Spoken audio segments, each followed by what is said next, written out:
নারীটি তার স্বামীকে চুম্বনে ভরিয়ে দিত, যেখানে প্রতিটি লিপস্টিকের দাগ তাদের ভালোবাসার প্রতীক হিসেবে লেগে থাকত। তার স্বামীরও ভালো লাগত, কিন্তু প্রকাশ করত না। কিছুদিন আগেও এই নারী অন্য কারো বাগদত্তা ছিল, এবং তার বর্তমান স্বামীও অন্য একজনকে বিয়ে করতে যাচ্ছিল। কিন্তু সব কিছু বদলে যায় তাদের বিয়ের দিন। সেই দিনই ডাক্তাররা জানান নারীটির শেষ পর্যায়ের পাকস্থলীর ক্যান্সার হয়েছে। এই খবর শুনে তার বাগদত্তার আসল রূপ বেরিয়ে আসে। সে জানায় তার পেছনে টাকা খরচ করা অর্থহীন, এবং তার মৃত্যুর পর সমস্ত সম্পত্তি তার নামে করে দেওয়া উচিত। নারীটি ভেঙে পড়লেও চোখের জল না ফেলে সঙ্গে সঙ্গেই বাগদান ভেঙে দেয়। একই হাসপাতালের করিডোরে আরেকজনের সম্পর্ক ভাঙে।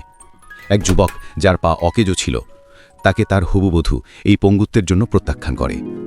নিজের প্রাক্তন বাগদত্তাকে পেছনে দৌড়াতে দেখে নারীটি সরাসরি সেই যুবকের কাছে যায় এবং তাকে বিয়ের প্রস্তাব দেয়। যুবকটি জানতে চায় তার পঙ্গুত্বের জন্যে নারীটির ঘৃণা হবে না তো। নারীটি হেসে জবাব দেয় যে সে নিজেও বেশি দিনের অতিথি নয়। তাদের ভাগ্য একে অপরের সঙ্গে মিলে যায়।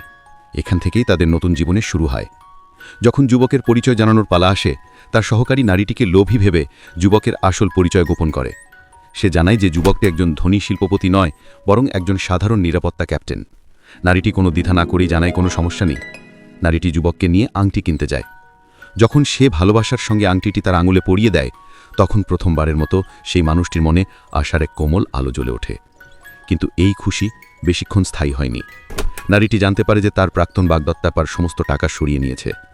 সঙ্গে সঙ্গে দোকানের সেলস গার্লের আচরণ পাল্টে যায় এবং সে নারীটির বিরুদ্ধে ধনী সাজার নাটক করার অভিযোগ তোলে।